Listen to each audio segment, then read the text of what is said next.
Speaking of transitioning, I came up with. You're not. No, you're not. No, you're not. No.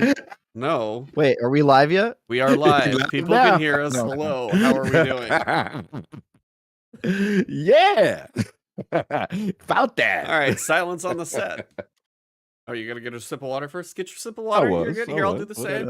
We'll cheers together. Little advanced CG clink. Little cheers, little GCX action. GCX. I got one that you'll probably like. Hold on. Oh, you got a GCX joint? Okay, what you got? Wait, No, can we it's more not fitting do to an you. ASMR episode?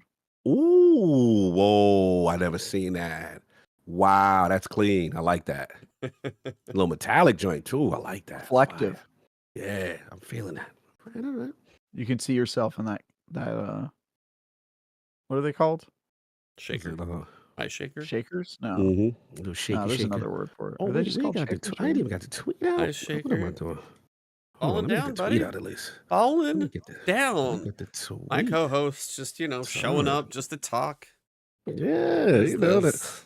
What is this professional podcasting thing? Yeah. All right, Are we ready? Tweets out. Yes, sir. Uh-oh. What? Oh, Is the crow Yeah, back? the cards are Is back. the bird back?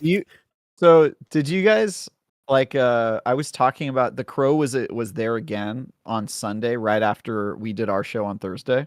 Oh. It was there for Bitcast. Yeah. And before the show started, I was telling them, I was like, dude, there's this raven that's been outside my window That's right. for so long.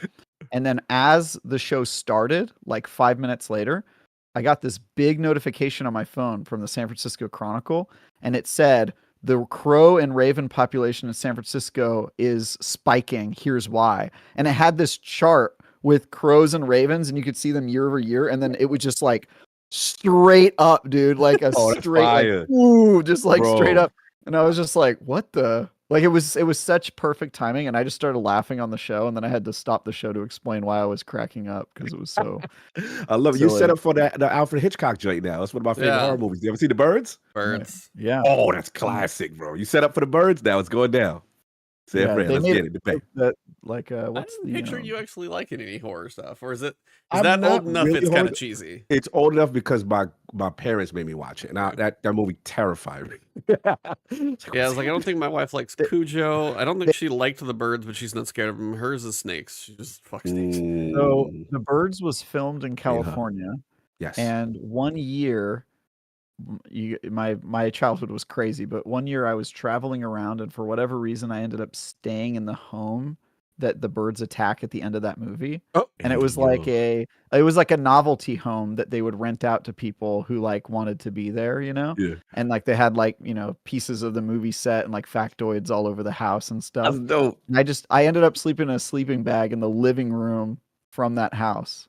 So that was just something that happened to me when I was a kid. That's wild. Sleeping bag even adds more terror to it. Like Schmidt in chat says, it terrified them as a child. I think that's what a lot of people reference, like clown fear too. I never watched Clown as a kid, but I will say, as an adult, it is a very the modern It. I didn't watch the previous one, but the modern. The '80s one's even better, I think. I was like, I haven't seen that one, but I was like, I thought the modern one was just so well done of the layers that it was dealing with between like the monster and also like the trippiness of all the stuff surrounding the kids and what they're dealing with. That I've heard gets even trippier. Crazy. So yeah, it's crazy, and there's some weird orgy, and it's just like such a mess. The book has like so many crazy like parts of it. Like you learn early on that the way it gets away with it is that in the town of Derry, they prey on like minorities. Like at the beginning of the book, he eats like a gay person because he knows that the town won't care. So he like preys on their like the fact that Derry is a messed up place, and the town of Derry is kind of in on it. Like they know something's up. They don't know what exactly is up, but they're kind of in on it because they're like, whatever. He's just eating the ones that, and it is smart enough to like pick its victims well, and it screws up because it kills, Georgie, the white kid. Exactly. Like that's basically the inciting incident. And so there's like all these layers of like, god damn, like the monster uses like the social kind of elements again in its favor, and it's such a messed up book. Great book. Fantastic book. Yeah, that's one of the better ones I've seen in a while. Yeah. Really. It's the show. Yeah. Yeah, anyway, all right, silence on the set. Everybody ready? You guys get the pre-show because I delete this. So if you guys aren't here for live, nobody else ever gets to see this. So, all right, here we go. 5, 4. All right, and we are live. Movies Digest. Return. I'm just... That's the pre-show, guys. If you missed it, sorry, that's gone now. The last word. LordCognito, Ebontis, Ty Guy, Travis, fresh on that Thursday evening campfire. Lots to talk about. Ebontis, the cheetah, how we doing, sir? What's been going on with you? Doing good. You joked about movies, but honestly, I could do a movie podcast and talk about so many movies. You're built for that. I love movies. I actually saw Civil War, the one that just came out, not the Marvel one, the one that just came out. I'm not gonna the plot is. I hear it's good. It is actually quite good because it is. I saw it in IMAX and the sound is just like damn, very fitting for those moments to a point where it takes place during a civil war in the United States in kind of a modern era. They don't go into the plot. They don't go into whose side's on who. They just kind of. It's told from a different perspective than you would expect. Sorry. No, you're good. Midnight's out there in the hallway. Yeah, I get midnight. It's just told from a very different perspective. But man, it was just visceral. There's one scene in it that is just hair standing up on the back of your neck, but it is just very well shot, very well done cinematically. And man, that's one of those that if you see it, it's just you walk out of there and going, yeah, it just sits heavy when you're done. But it's just very well shot, very well made. It's Alex Garland, if you know some of the other stuff he's done, 28 Days Later, I think. No. Oh, yeah. Was he 28 Days? No, I think it was Ex Machina and... Oh, okay. Yeah, I'm probably getting two things confused. But it's just a really well-made movie. And then it's also... the ending, I'm sure it'll be a little bit divisive, but as you go through it, it just kind of... It shows the perspective of something... most people wouldn't imagine, but it is something that a lot of people probably should see because of how real it makes things that a lot of people... This is a movie podcast now. Yeah, we definitely... Anyway, I saw that over the weekend. I saw Spider-Man on Monday. 2002 Spider-Man. They're re-releasing them with the Sony ones. I went go back. I saw the Tobey Maguire 2002. It's a Thanksgiving movie. Certified Thanksgiving movie. That's in there. That's right. That's the movie you watch at Thanksgiving Day. For sure. The funny thing about that, I like cars, some of you may or may not know. I'm a big car fanatic. But it was so funny because of all the different things in the movie. You got a little bit of cheesy CGI when he's doing a couple things. You got a couple cheesy lines because it's the first one. It is Sam Raimi. He loves his camp. Yeah, yes. I mean it's in there, but I was that was all totally fine. That still fit, but it was the fact that Flash Johnson, the car that he got was the Plymouth Prowler, and I guarantee you half of the people listening to this don't even know what the hell that car is. Probably me. Yeah. Go look it up. It is the Plymouth Prowler, and it is the fact that car was the hot item for him to get in that movie dated it so fast for me. I was like, oh man. And it was actually funny because Kirsten Dunst is in Civil War, and she's also in Spider-Man, so that was actually kind of a funny thing to go to. So saw those two, and then which one is she better in? I can't remember right now. Probably the modern one, just because of she kind of embraces her character who's just been through some stuff. My favorite thing to come out of the original Spider-Man is obviously the memes. I'm something of a scientist myself. Yes, but I think my favorite one is at the very end of the movie where she says lie to me or whatever, or tell me the truth or whatever, and then he says something, then it shows her crying a single tear. Have you guys seen that meme format where it's somebody saying it's probably been a minute or whatever? Probably been a minute. Yeah, that's probably funny. The memes from that movie are top notch. But the one I'm looking forward to is I bought 2 tickets. I want to go see some of the older ones, but Spider-Man 2 next week. I'm taking my wife because that's of those 3, that's the good one. It's Doc Ock. That's one's the one where he goes on the front of the train, right? Yeah, I was actually trying to remember which scene that was. I was like, I think that's got to be 2 because that's also a really cool scene. That's 2. Yeah. Legendary. Have you guys seen the version? Somebody made a version of that where his limbs start coming off. I think I seen that. Yeah, I might have actually seen that. I think I might have seen that. It is one of those clips that once you see it, you will never be able to watch that movie again. Yeah, it hit different. It's so horrifying. Yeah, that's gonna be messy. So, anyways, movies aside, since this is not a movie podcast, but that's all of our fault, I'm pretty sure. I'm probably on the opposite side of you, E. I used to be a big movie guy, but I do so much with video games now that I kind of just don't see any I've movies. dropped off. I would love to Yeah. probably see a lot more than I even do. I've tried to make a bit more of an effort, even if like, it's a movie that I would prefer to see, but maybe my wife wouldn't. I'll try and just go like maybe a Monday night at like 10 o'clock, like one where it's not going to affect any schedule or anything. I might try, but no, I mean, I've done the same thing for about the past decade with Destiny and content and other stuff. Bro. It's hard to do because Movies games take away the game time. Yeah, Like, I mean, it's like games tough. are so much longer anyway. It's like, am I gonna, or if somebody's like, hey, go watch the show. It's only got 5 seasons. I'm like, you don't know how much TV I've missed.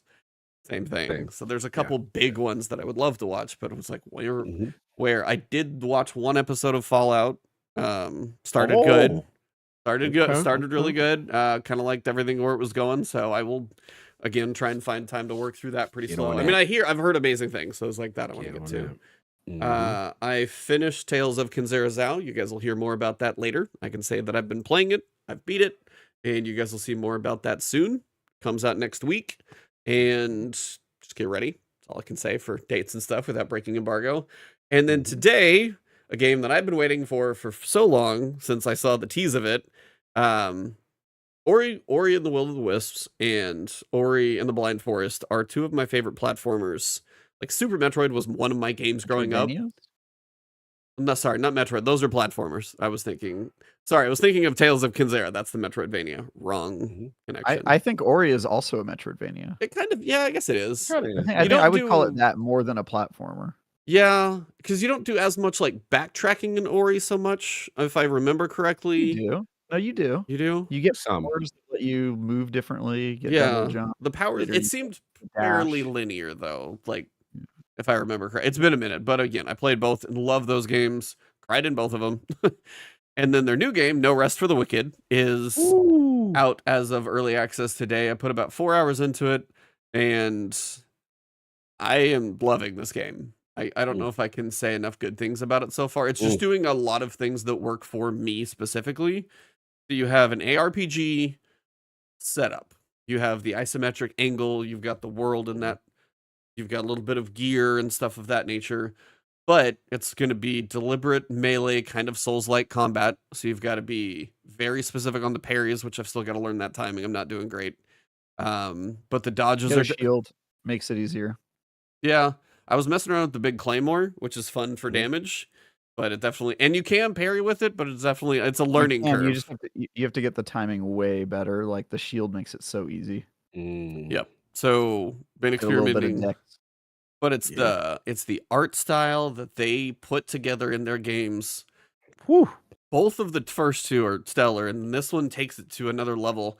I don't know if I've seen an animated cutscene that is so stylistic, but also so well animated. And you'll know as soon as you see one, if anybody who's watching me play it today, just the little, when they get to the actual people talking to each other, the expression, the like mouth animations, better mouth animations than like anything I've played recently until you get to like a really stellar game. It's just the way it's all, it's early access. Yeah. It's crazy. It's early too. And then you get there's a tease of, hey, here's a blueprint for a chest you're going to put in. I'm like, you're going to get crafting in a house. You've got armor, upgrades, gems, slots, all of this in like an ARPG. And the first boss fight is the first boss fight in a Souls game. It's going to test you and make you learn kind of combat and dodging and kind of break you into everything. And then I got the first city. I was just like, how big is this early access in quotes game? And how much time can I put into this thing? But I'm loving pretty much everything I've put to it so far. I will put most things to skill. The exploration to it. I love when games reward you for exploration. If you're going to have the option to explore, make it worthwhile. Yes. Everywhere I went, there was something. And there was either a new area that I just kind of went down a different ladder, then I swam across this thing, and then there was an island, there was more. Everywhere I went, there was something, and typically there was a chest over there or something. Just something. And I love it when games, if it's going to be open and you give somebody the option to explore, there better be something out there. And there was. It's so far 4 hours in. I want to go do. I want to play it right now. I don't want to be on here. I want to play it right now. Must So be nice. that's where I'm we at. want to play it right now. Yeah, too. I know. So this will be a short podcast today. Thanks, guys, for tuning in. 14 minutes to wrap it up. And I'm down. I Yeah. also want to play. I've Yeah, been definitely playing. wanna Travis, play. I'm sitting on my code right now. yeah. Thoughts, Travis? Since you've been playing as well, I don't want to steal the thunder, so I just want to get your opinion. I've been playing since 9 a.m. I'm handling IGN's review in progress for this game, so going to be playing a ton of it. It's very impressive. I love ARPGs, and it kind of takes away a lot of the stuff I don't like about, or some of the stuff that I think ARPGs can do better, like the turn your brain off and just reuse your powers over and over again that you get from like a Diablo is certainly not there. It feels much more like an action game with more of an ARPG perspective, but it keeps all the stuff that I love about ARPGs, which is like getting the loot and changing out your abilities and doing the fun stuff like that. The art style horrifies me in some ways. The characters look insane. Their proportions are crazy. Their hands dangle down to their ankles. Like the dude's forearms are like my thighs. It is the weirdest looking thing. Oh, we got the calf situation popping off. Dude, the forearms. if you choose a woman character, her gams, dude, are like Christmas hams. They are unbelievable. They are unbelievable. Okay. Yeah, I named my character Nian Drethal because he looks like a insane person. But once you're in the actual game and you see characters and you kind of start to get used to the like long faces and like oversized kind of cartoonish look, and then when you actually see them in a cutscene, it sort of makes sense. I think the way they intro you of just like you click create character and the first thing you see is a naked monster is super off-putting.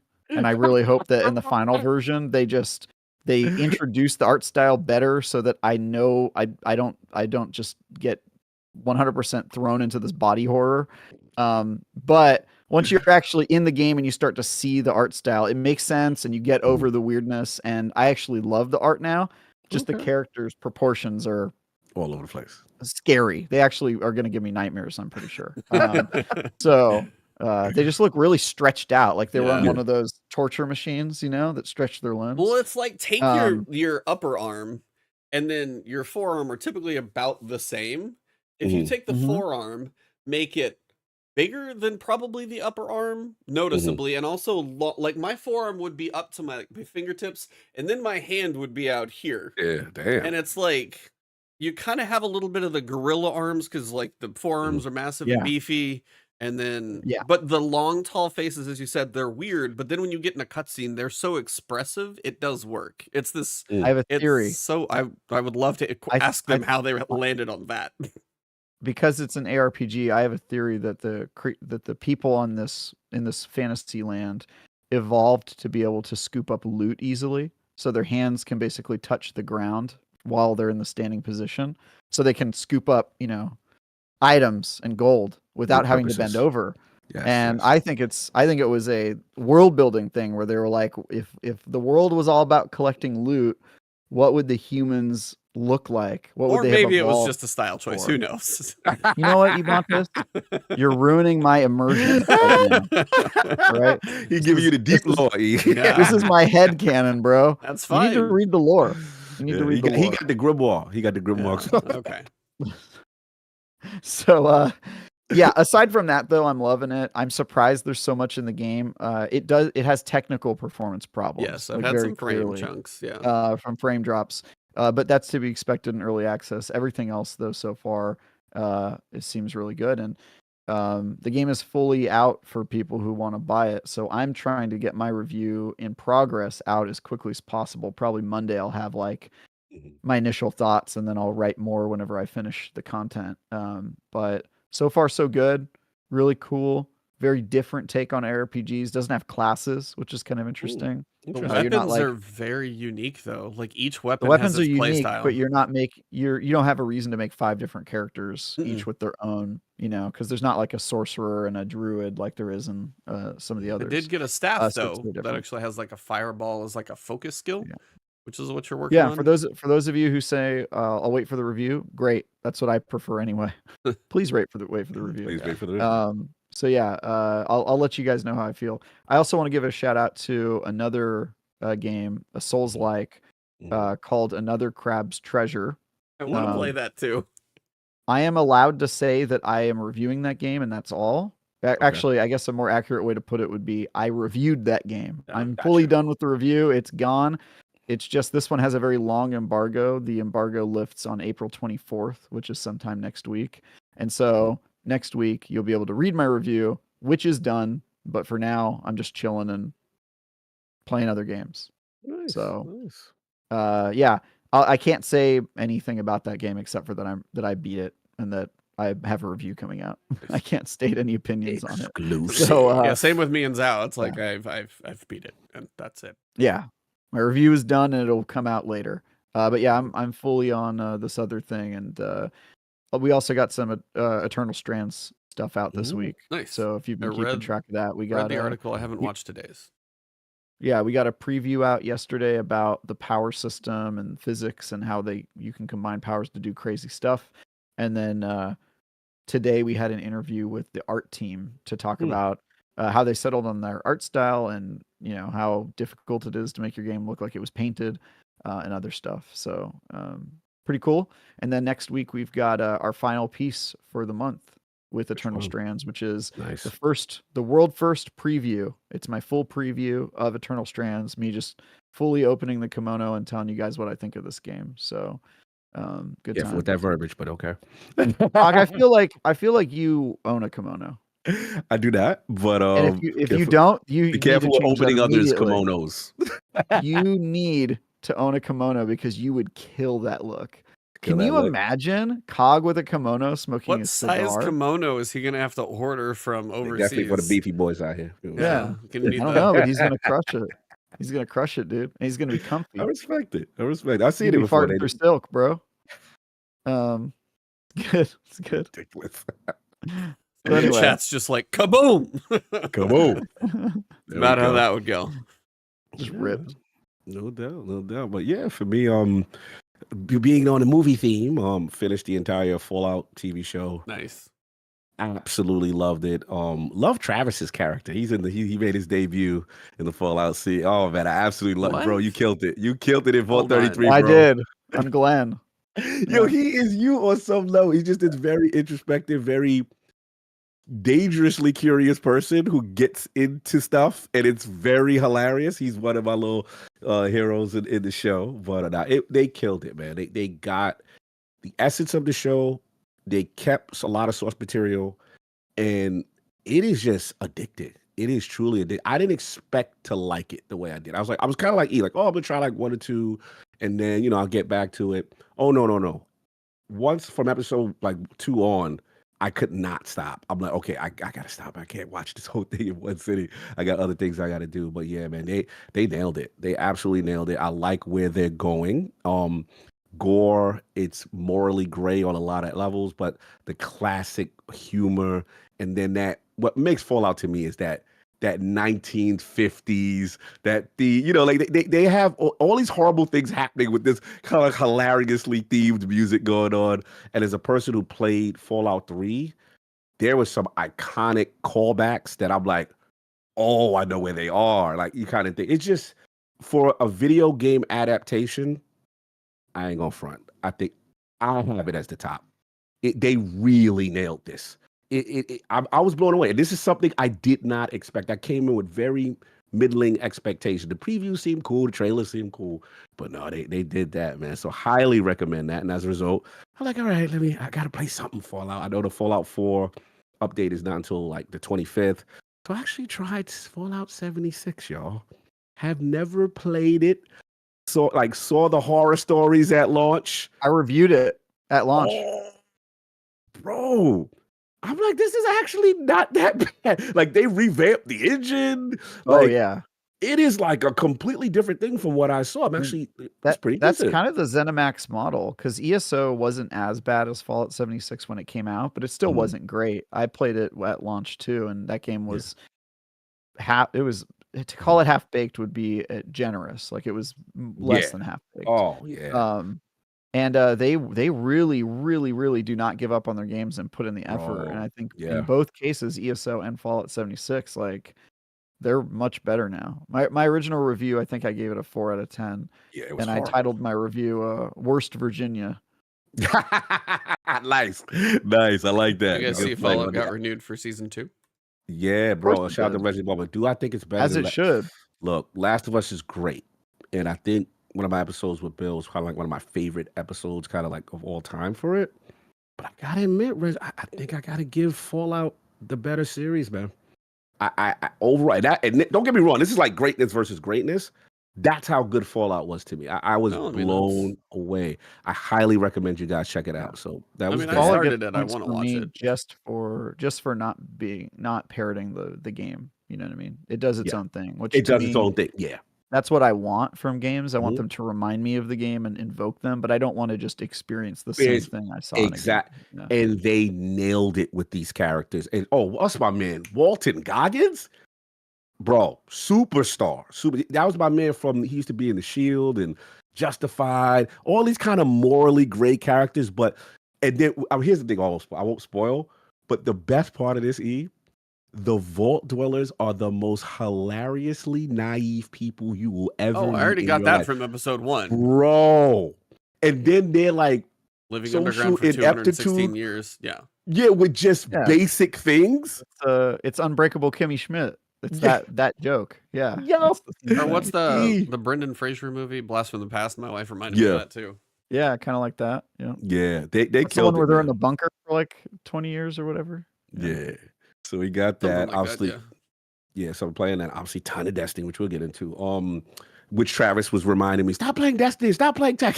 He's messaging me while I'm blazing hours and doing all type of. I was writing the review for another Crab's Treasure over the weekend, and I kept looking over at Discord, and I was just savagely jealous of Cog because he was playing games all day, and he had like a Tekken marathon. And I messaged him after I saw him online for like 3 hours. I was like, "Yo, stop playing Tekken. Enough is enough."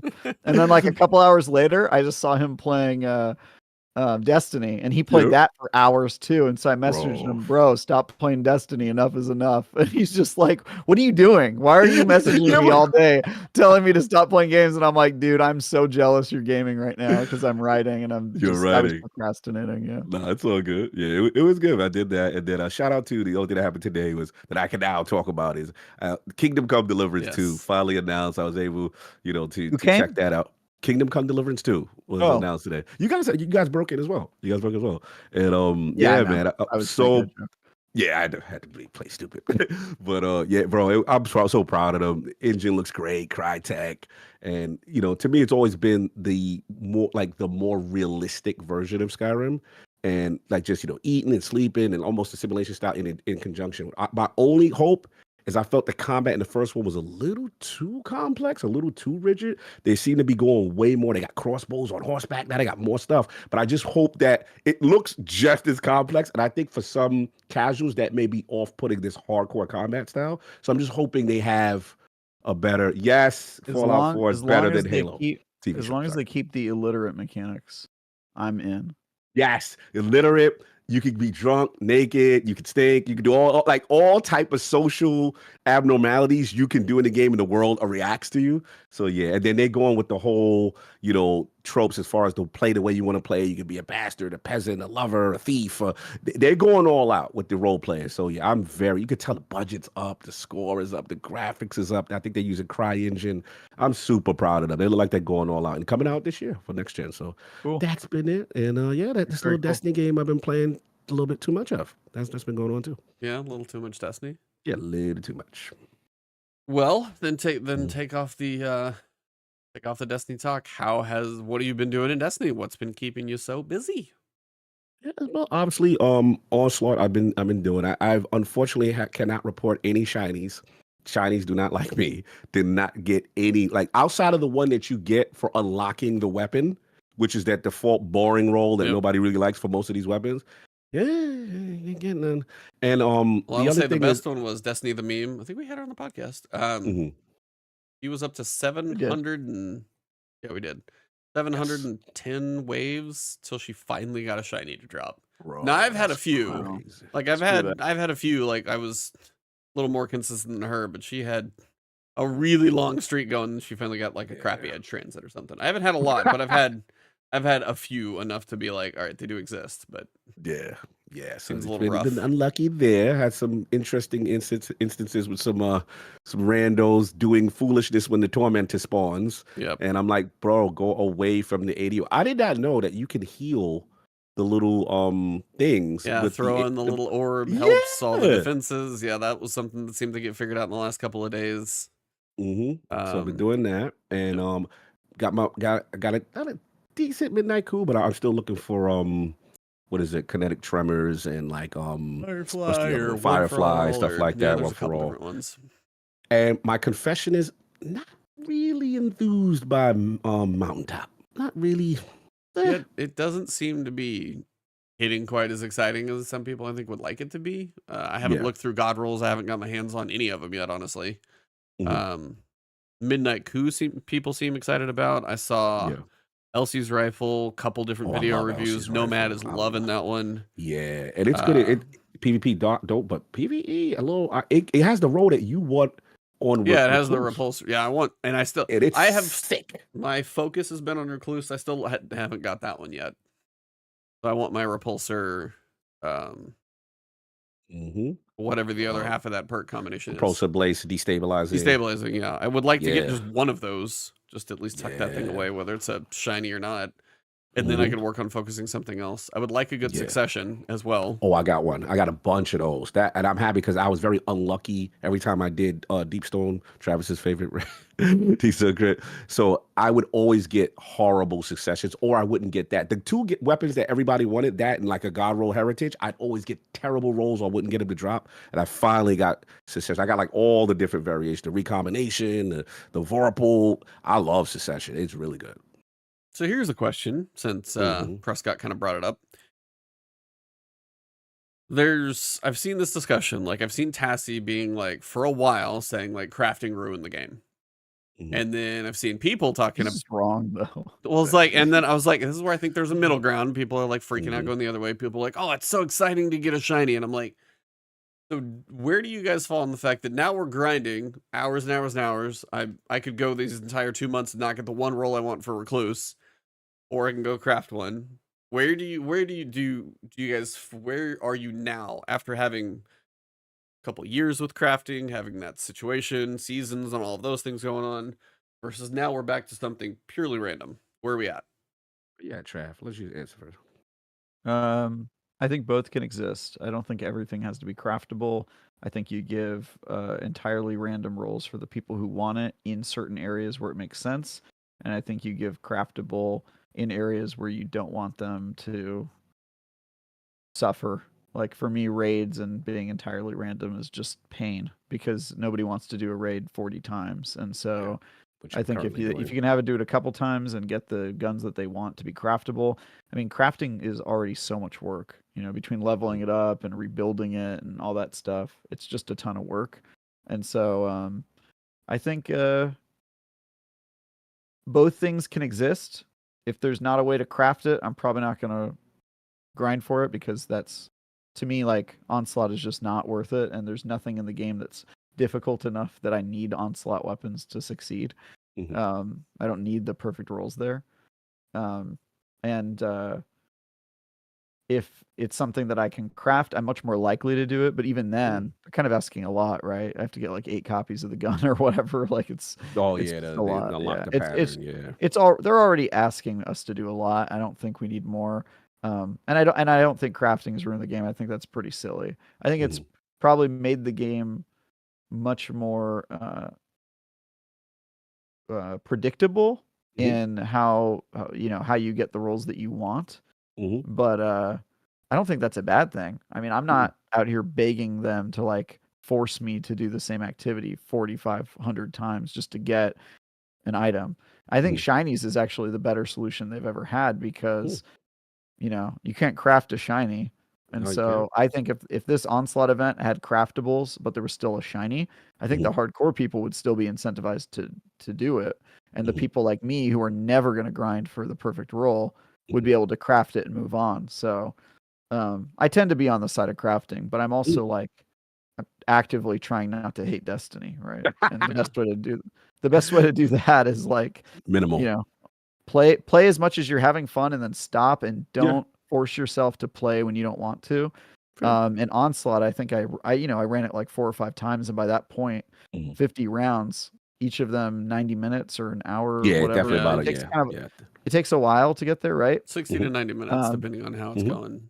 Yeah, it was somewhere between an hour and 90 minutes each time. By the end, I was sort of just like, I don't want to keep doing this, dude. Like, even if you gave me the perfect roll, like, it's not worth it. It's the same kind of loop over and over again. And so I would have liked if they were craftable, but I'm not heartbroken that they aren't.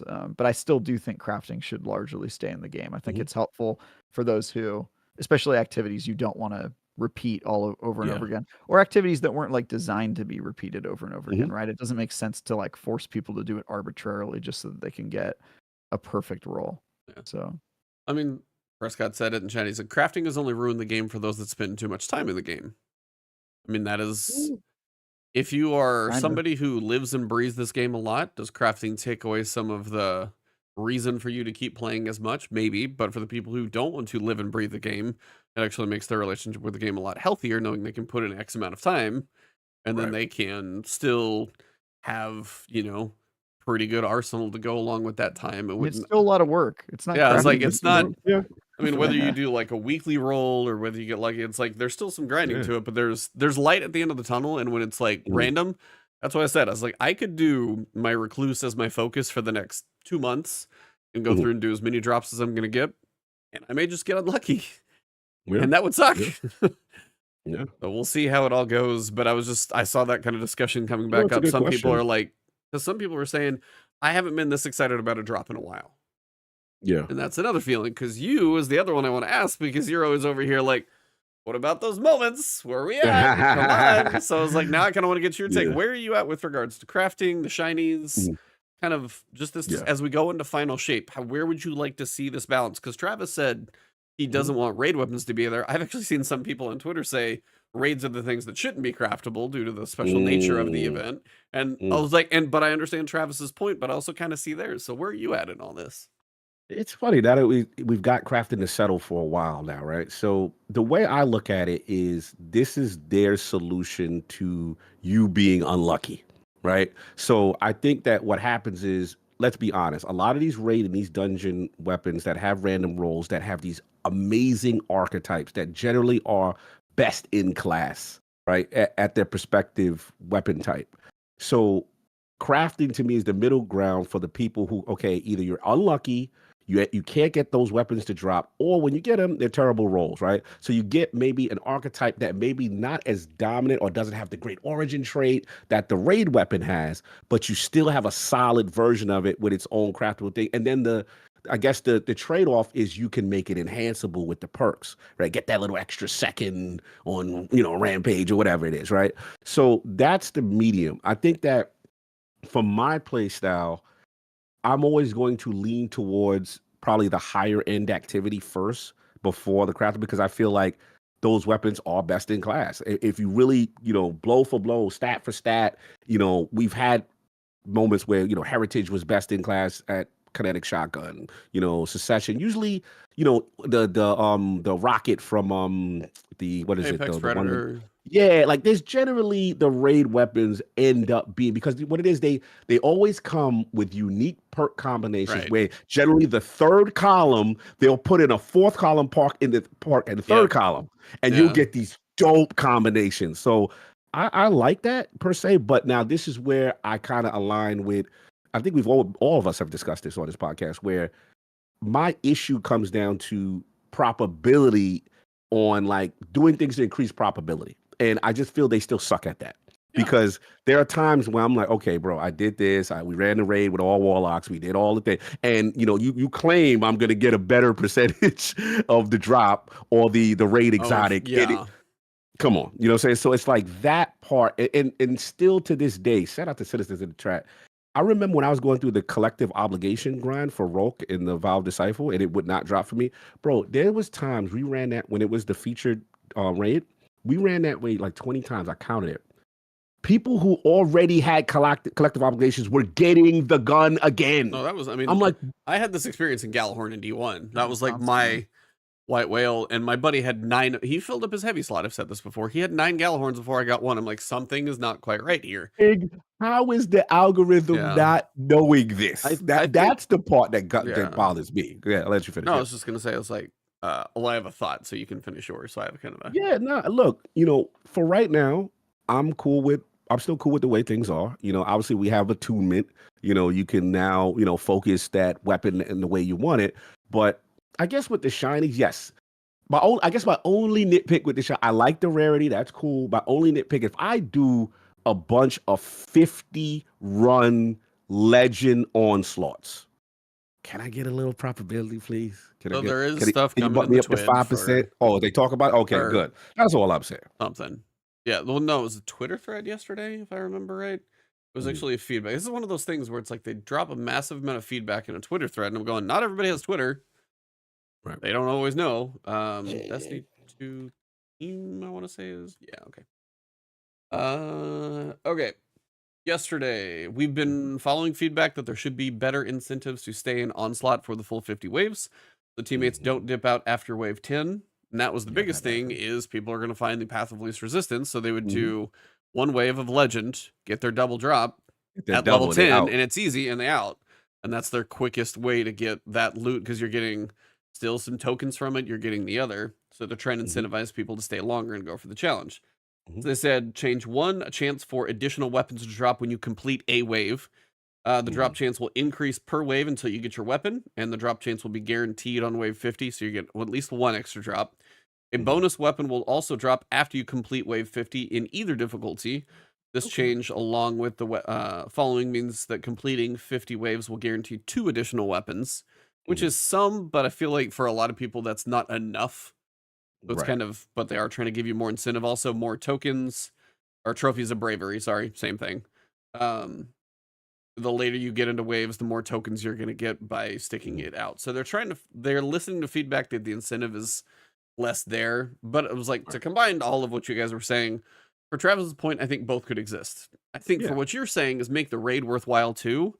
What they're doing with shinies is something they could probably do in raids that I would love to see. Because if they want raids to be random, which I know Travis doesn't want, but say that's something they wanted to do to make those a little more special with the perks. Do a shiny thing where they drop as double perk rolls. And then guess what? If you run master difficulty, you could have 3 sets of perks drop, because they do that from the factions like Vanguard. If you run master and you get a weapon, but maybe you don't want these things to be craftable, have 3 sets of perks drop if you run master, and God knows you're bound to get something reasonable in a much shorter period of time. So they have ways where they can do stuff like now. An exotic not dropping, trust me, there should be a cap, period. I get tired of that stuff. That better not be a thing. But that would be a really, Why I think should that be a thing and not? It seems not to be consistent in the philosophy. If you think it should be true for exotics, but not for god rolls. I mean, Either you want a game that makes you grind endlessly, or you want a game that predictably gives you loot if you put in the effort. Well, I was trying to basically satisfy some people that were looking for the raids. For you, I like the fact that raids are craftable, because you still have to do the raid enough to get all of those patterns, and by that point, whether you make your own god roll or you got one on accident, you should be. You love that raid. You should you know that raid well enough to have mastered it at that point, that if you can craft everything, you don't need to play anymore, which I totally get. So it's like that I get, but I was just saying for some people maybe to incentivize like the random roll drop, like if crafting is a thing, but to balance it, maybe the random drops have more perks, so there's still benefit, or a way of a random drop still have value over a crafted because it's got double perks and crafted are all single lines. That gives some incentive to random and helps with some of the math, because there's usually so many perks. So there are ways they could go about doing this, and I think we're all in the same boat that it is nice to occasionally get a shiny. Now, if my shiny didn't just suck completely, it would be nice too, because I got some and I'm like, I don't care how many perks you have on here, you're awful. Like, you're just terrible, so it doesn't matter if you have 2 or 20. They're all bad. At least you got one. Yeah. I still have yet to see one drop for me. Well, yeah. If you get up to 710 waves, then you can talk to Destiny the Meme. Until then, she's probably got everybody beat, but she finally got one. Control. But I mean, the shinies I've got, none of them are. I think one might be decent, but none of them have been god rolls. Not one of my shinies has been a god roll, so it's not exactly been great, even if it is dropping, because I just haven't been lucky. Yeah, I got you. It's just an interesting discussion because now we're kind of back seeing the other side after we've had crafting so much. The random rolls are out here, seeing the discussion out there. I was just curious, and I think a balance of both and a healthy way to help with some of the to give the long-term player who wants to live in this game something to go for, cool, but also to give a path for the people who have limited time and don't want to hate the game is a good thing too. They can try and balance both of those, I hope. No, I agree. But yes, I think the drop rate for shinies is probably a little bit low. Just a little bit, but It's fine though, right? It doesn't impact the game. It's literally just for the psychos who want to grind forever. So this is what they asked for. Like that is literally, true. They did ask. This is what they asked for. They wanted something that felt exclusive, that gave them a reason to keep grinding, and it doesn't have an impact on the game, so it doesn't hurt other players. So I say keep it where it's at and let the people who get it, and let the people who don't get it continue to grind just like they want to. So that's kind of what we've been playing. And then today we dropped the Twid. And the first thing, a little contentious. The date of the raid. Oh, yeah, that is June 7th. Now, gets my review out faster. That's about the only benefit. That's the benefit I'm going to give you on that one. But I'm on team. Let's do it. let's do it that Friday. Because let's be honest, we'll be done with the campaign. It does make me worry a little bit that maybe the campaign's short. Either the campaign's short or the campaign's incomplete without the raid, so they didn't want this like 10-day. Yeah. So that's why. Okay, so let's just get into it. Because they had like I think the Forsaken is like one that people remember as being like a long wait, right? It was like 10 days. I mean, I thought Witch Queen did a long one. I thought Nightfall did a long one. They've had the 10-day wait. Yeah. Wait, did they really? Yeah. I think Forsaken kind of set the tone of like, we're never gonna put it back on the same. They had like they have a discussion about this. They were like, we want to give people more time. I don't know. For some reason, I remember it being like quick because I remember rushing to be ready for the raid. I think it was like the following week after release. Yeah, I feel like the last couple were 10 days, and that's why some people were planning for. So if I felt like I was rushing for the raid before, right? So okay, this is the big speculation, and this is kind of you brought up one point as well. You can extrapolate what you want from this. We don't know what we're getting until obviously we get there. King's Fall was the last one they did 3 days later. Yeah, so most of them have been 10 days. So it feels like if they've been doing 10 days for a good bit, whether they may have had an odd one here or there, and they may have done the 3 days for some of the re-releases of raids, like with seasons, but the full expansions I think have been 10 because that's where you get the power increase and everything else. From the stream, it did look like 2010 power level on the stream, so I feel like that is probably going to be involved, unless that's just like not happening. But the expansions that's up from like what 180, 1810 now, 2010, so 200 power level, even 2000 for final shape feels about like what they were going for. So, couple questions. Why would it be so close to the campaign? Does this mean the campaign is missing something? Does it feel short? Do they feel like they need the raid to complete it quickly? But also, do you feel like now you're not going to, for those who want to do the raid, do you feel like you're going to be rushing through the campaign? Do you feel like you're going to have to force it faster for people who don't have gaming as like their entire job and that kind of thing? The three of us are lucky enough. But yeah, so there's a couple different pieces, but go ahead. My theory is that they're doing this to address all of the negative feedback they got from the hardcore community before about contest mode being too easy, because it's sure as shit not going to be too easy if you have to kill yourself for 3 days to try to get there. And I think that's kind of what it comes down to. Also, people find out bugs and exploits and overpowered weapons and builds the longer the game is out. So that by the time the raid is ready, people have already figured out like glitches to get around stuff and to do things that are crazy. And I feel like they probably maybe are just trying to minimize that. Or what you said before about the story feeling incomplete. I mean, it basically is incomplete, right? Well, I think I don't think Prescott it's said it because he's like, they said there's something with like either a final mission, a conclusion to the story, something they are very tied together. And I forget how they phrased it with whatever announcement they did a while back, but it's something to where the raid finishes the story, or there's a final mission that everybody can experience with the raid, or yeah. some weird connection like I that. still That like, think I still think there's a way to do it, right? Like Forsaken had an ending to the campaign, but then the campaign kind of continued over the next Yes. week until until the raid came out, and then when the raid came out, it felt like you had still been experiencing the campaign. And so maybe this doesn't have that. Maybe this is like you get up to the door of the final boss's home, and it would feel weird if you had to wait 7 days to go inside for no reason. And there's no like other story beats to happen in between then. And so if that's the case, I could see them wanting to do it. In terms of the campaign being too short, I'm not really worried about that because, you know, we all beat the Witch Queen on the first day it came out, and that campaign felt like it was beefy and good enough, and it still only took like what 8 hours to beat at most. And that was on the I mean, I think challenge I soloed difficulty it as in well. like, I think I soloed Legend like 10 or 11. Yeah, 10 or 11 hours. Yeah, but you were playing alone. Yeah. Actually, now that I think about it, I think it took me longer for the most recent one because I was playing with Destin and Gary, which was a nightmare. So And they did scale the difficulty for more players when you played on Legendary, right? When they played 3, no, they I scaled really it got the difficulty scaled playing with Destin. It was like an extra modifier. Good on you now. Yeah. So yeah, I'm not super worried about the campaign because they've all kind of been the same length, and beating it in a day isn't a problem to me as long as the levels are good and the story's good and all that stuff. I'll be happy.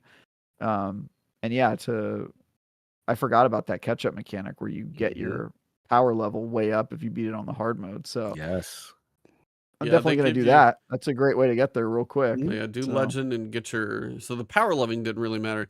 The Pinnacle is the part where right. Pinnacle, the That artifact matters. to get up to Mhm. that You that get an will extra That's matter. gonna week be of the part. pinnacles. That will Pinnacle. matter. You're not That going to will get matter. that.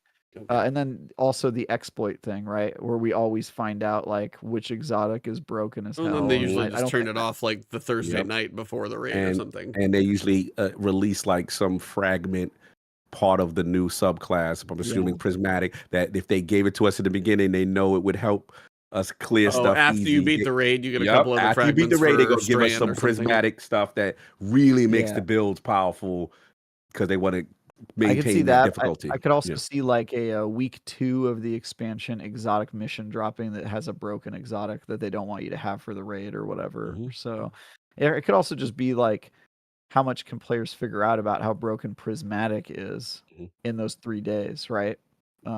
So I don't know. I think there's probably a lot of reasons to do it. There's now I reason think to it save goes- up bounties again, though, which I Oh, hate, yeah. but I'm Oh, gonna yeah. do it. It goes against the philosophy that they talked about before of like this not being your life and not killing yourself. I Yep. feel like they're I gonna remember have that some comment. messaging problems there when people, Yes. you know, go into a coma because they sat for 3 days playing Destiny. So Yeah. I don't know how they're Yeah. gonna deal with that. Interesting choice. Yeah, it is interesting because there's a part of me that there's a part of me that thinks that they would get more engagement if they stretched it a week because you have that opening week, hype, the game, new expansion release, everyone's playing, and then it's like, all right, guys, we're ramping up for next week, and then you do your everybody whole plays Destiny for 10 days straight.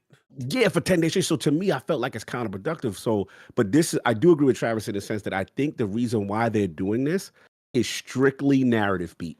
That's the only Because thing that I will agree with is if it's narrative based. Because if it's anything else, I feel like what you're saying is you're putting people in a time crunch that's unnecessary. You're putting people to where they're going to start saving up bounties because I know I'm going to do the same damn thing if I'm going to be on a day 1 raid team.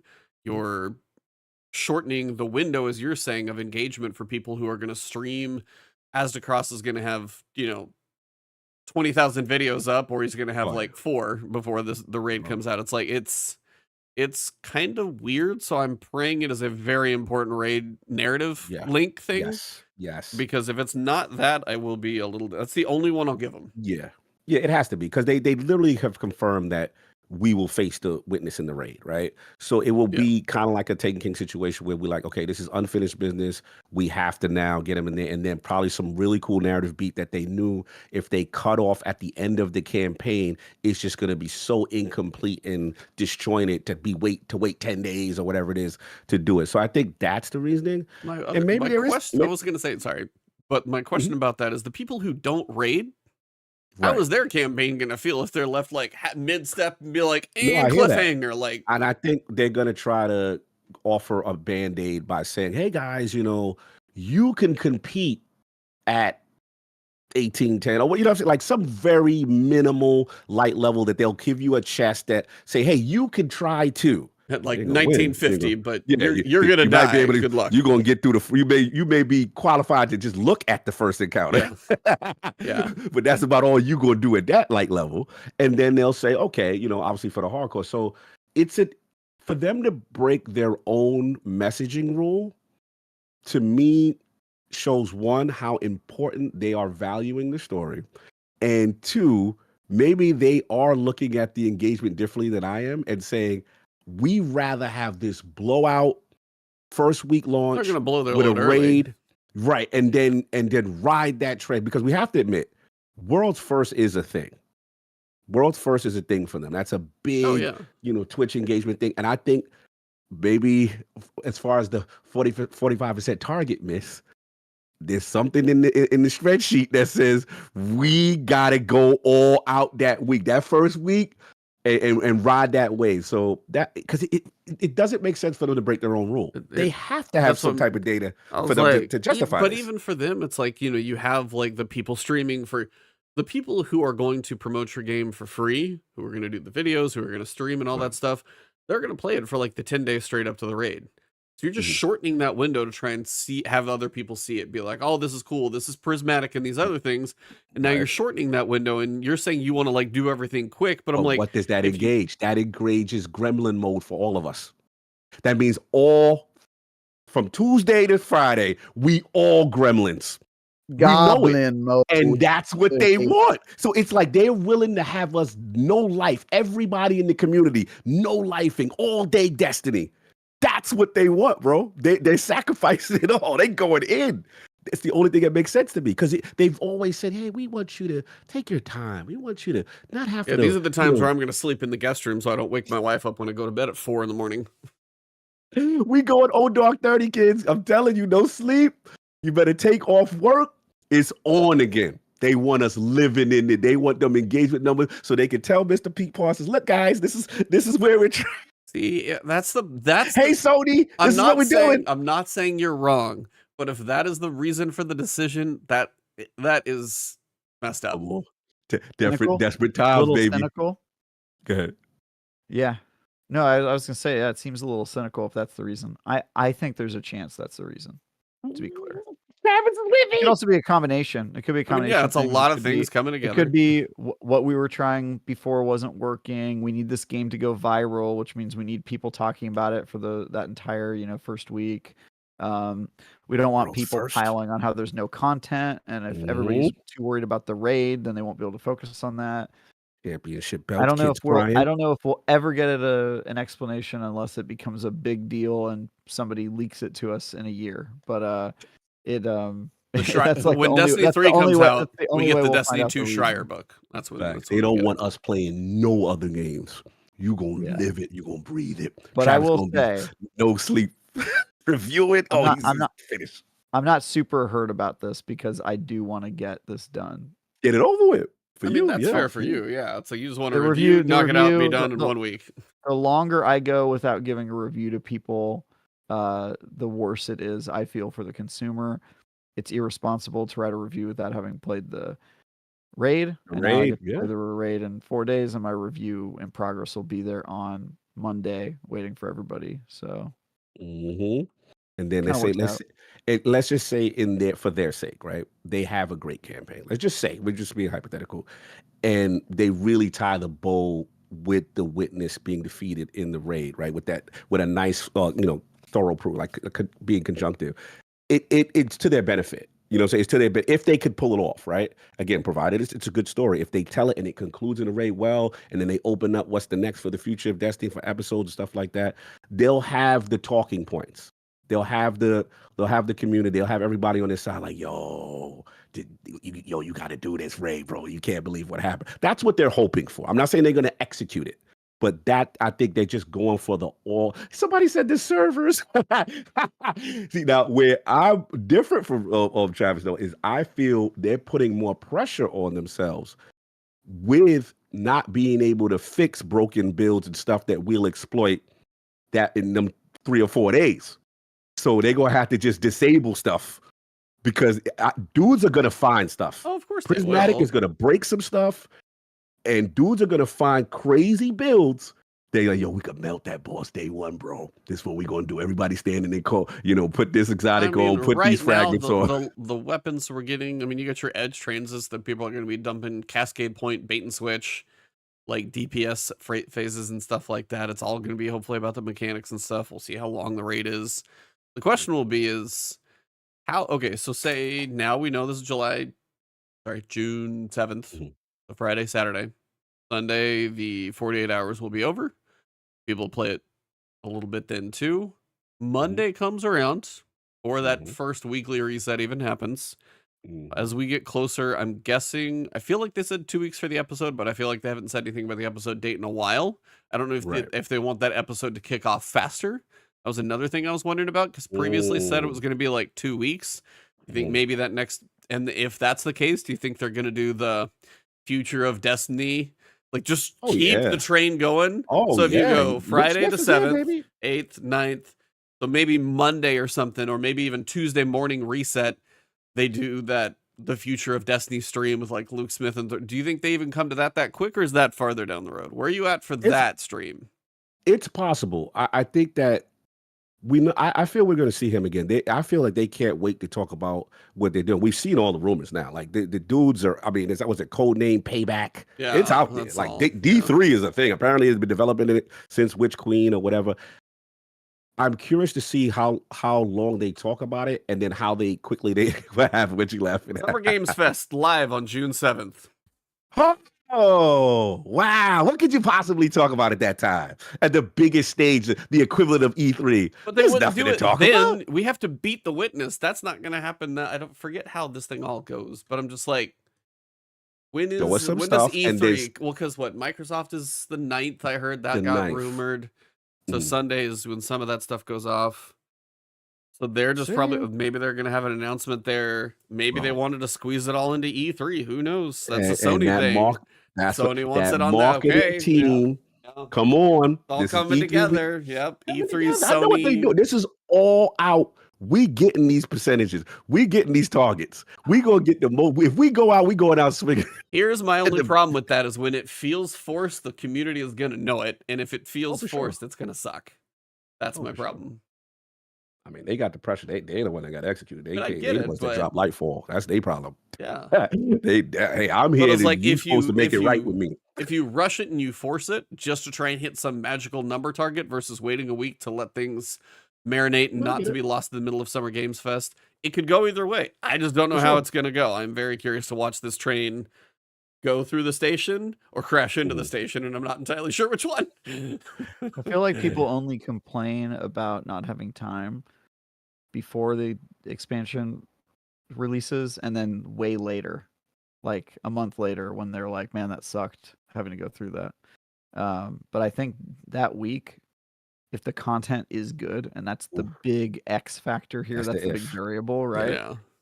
If the content is good and we are forced to play it like complete goblins, yep. I think we're probably not going to comment on it that week. Yeah. We're just going to be like, this is the life of a gamer. Nobody's making you play it. Well, start saving your bounties. Yeah. Seriously, because what is 6 weeks out? 1, 2, 3, 4, 5, 6.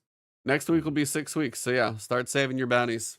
If you're gonna do that, that is. But I mean, if you want the jump on the artifact, and now the episode artifact is gonna be an artifact that gets has more perks in it as you go farther through it, and there's gonna be 200 ranks to the season pass if you want to get all the little extra bumps in it. The thing that sucks for me is literally, I believe that is Summer Game Fest and E3 week, and I'm gonna have to bring my Xbox with me. I gotta bring my Xbox. I live like, bro, I am screwed. Like, it dropped Tuesday, and then I think Summer Games Fest is Thursday, Friday, the 6th and the 7th. Xbox conference the 9th. They're literally doing raid weekend. The entire thing is going on during like one of the biggest news events. And I don't know if that's a way, if they're going to get, but would you get lost? Because are people going to be looking for what's the new trailer that got announced or what's a new thing? Or are people going to be over here watching a raid race? I think this is the point where. Not if you have a new announcement to talk about at the Keighley's in conjunction with your raid race going on. But would they drop a new announcement before the raid? Because the raid is on the 7th, 48 hours. The only way they would do it is if they have like, I don't know if it's Sunday. Normally, the only reason I say this is Sony is not normally E3 tied. Right. Now, maybe they are this year. We don't know. But normally they're either. I think if they're at Summer Games Fest, they're not going to be talking about Destiny. Why would they? Unless they have at Summer Games Fest, it would be a sizzle reel for the expansion they just released. That's what they've done in the past, right? I mean, maybe had an ad. Yeah. But remember, Bungie themselves still operate and do their own live streams independent of Sony. It's not like they're part of the Sony showcase and then Luke Smith comes out, right? They tell us when we're going to do our thing. So maybe they have something around that, time period to announce. I am not going to sleep much. I get that. I am just curious what the reasoning ends up being and how this plays out for the population and the hype and everything. If it's too big, too fast, if it's like a peak. What are you saying? I'm saying Goblin, you gotta embrace it. Well, I'm going to be. There's no question. I will be Goblin mode 100% until like. Cacus reached out and asked if I wanted to be on his team. So. That's what's up. Look at you. Unfortunately, Cacus is one of the first ones to get done every time because his raid guide is damn fast every time. I'm going to be like, he asked and I was like, now he doesn't have his regular crew. I think he was still looking for 3 total, but he's one who wants it done because his raid guides are huge. What? So I was just like, the reason I said yes to him was like, I do imagine I'm not going to. You betrayed Cool Guy? No, I think that like Nomad's over in Ireland now. He's in a different time zone. Cool Guy's got his health issues. I don't know if a raid would even be a good idea for him. You done leveled up to Cactus HD, huh? He asked and he was like, yep. Number 1. Now Dado next. I see what's going on. No, even though Dado does have a hole in his raid. No, Dado has a hole in his raid team right now because one of his friends one of his raid team is getting married on the 7th. Oh, wow. They planned it for the wedding. Yeah, it is. There you go, Travis. You want a raid team with that? Oh, there you go. You will definitely get it done. He's in the Illuminati now. We lost him. He's in the top tier, the top 2% of the Destiny. I'm proud of you. I'm messing with you. No. But I am. This is just the way all these dates and everything, and Summer Games Fest and all that stuff. There's a guest I was working on getting on the show. Now I think if I was working towards like 2 weeks later, that's probably actually going to be a little better now. Mm-hmm. I don't know who to get for that one though. Or we just take a 2-week hiatus and like make 2 weeks later be 300. Bro, it's gonna be crazy because damn. Even Team Elysium has a hole too because that's has a hole too. Yeah, that's right. Because he got banned, I think, right? Trav, that's right. You gotta do day 1. You gotta do contest mode. Yeah, I did contest mode all the other years. You always do that. Yeah, I finally did contest mode last year, but that was. I usually find a random team like the day before, and I end up succeeding. And then meanwhile, like my buddies don't do it with like teams they've had established for months that are super try hard. So I've just gotten really lucky. Oh, they killing me. Hold on. You're rated with Cactus as a hunter. That's right. Because Cactus is the Titan, so it works out that I'm not actually going to take another Titan spot. Oh, it also means I've got to find time to get my hunter up to spec. Get those builds ready, bruh. Yeah, got to work on some exotic farming because I got quite a few holes to fill in on my exotic bingo card. I got to do the same thing. Yeah, I'm not like Travis. I don't have the luck to get every exotic in the game now. It's not luck, dude. You've got the dungeon ones too. Yep. Yeah. Damn it! I don't got any. I just ran them. So I just got people that like know me from this show or from Fireteam chat. And they hit me up and they go, hey, we do it every week. If you want, we'll include you. And so, dope. I just pop on and I do like the dungeon. Yeah. And that's it. That's all the Destiny I So you play do. that week. I Yep. just do the Yep. dungeon or I do the raid, and that's all the Yep. Destiny I play that week. We got Ducky and my crew and Sinister. I'll get the call like, hey, we're doing it. Come on. And I'm like, all Yep. right. Give me a second. I'll be there. I usually try to get them to get a slot. The most recent one I've been doing with is Which one? what was the group that helped me with Warren? You guys remember Warren from yeah. Warren is awesome. GCX? Yeah, absolutely. Which, by the way, he's officially cancer-free. He messaged me like last week, so he fully recovered, which is great. I think he's in remission. Oh, man. What was his name? It was Buff 32 was his thing, right? It was yeah, Buff 32. Yeah, salute. Right. Salute, man. If you listen, man, congratulations, bro. That is huge. Yeah. Oh my God. Yeah. Wow. I don't know if he's watching right now, but he's been Cool dude. my Sherpa for a lot of this, or at least my organizer, because he gets the group together. That's the hardest part for me, is like get everybody on at the same time every week. Yeah. Yep. Same time. What works? Yep. Same thing. He's he was there. Even we were doing. I made up that drinking game for Destiny. I was making everybody do call out a gun and exotic, and knowing it was fun. We just kept going rotation to get to the red out. That was last year, right? The year I wasn't there. And this year, and the next year, and all the years you won't be there. This year, I'm going to be out of the country during GCX. Yeah, that's true. That's true. That is true. Yep. So that was the biggest news from the TWID, was the fact that we have that raid day. So as you can see, there was some contention in Twitter and thoughts and opinions, and we will just out. It just feels, a lot of it was that it feels fast. There was pretty much everything we covered. I saw most of it through the replies, the thoughts. I'm nosy. I was such a somebody I know that's. I don't remember the names. You'd have to go look through my Twitter, but like, I gotta check. It's more the idea that I just saw the spectrum of, hey, it's too fast. It's probably related to the narrative. That all that stuff came up. It was just, I was surprised because I expected the 10 days. It had been their window. They'll still probably do 48 hours for contest, but that first week is going to be a little crazy. They're doing a little bit of clan updates, so Hawthorne's going to have a reputation system. Yeah. A little bit there, so you get raid banners sold from Hawthorne cost less. First clan bounty completed each week grants an exotic engram.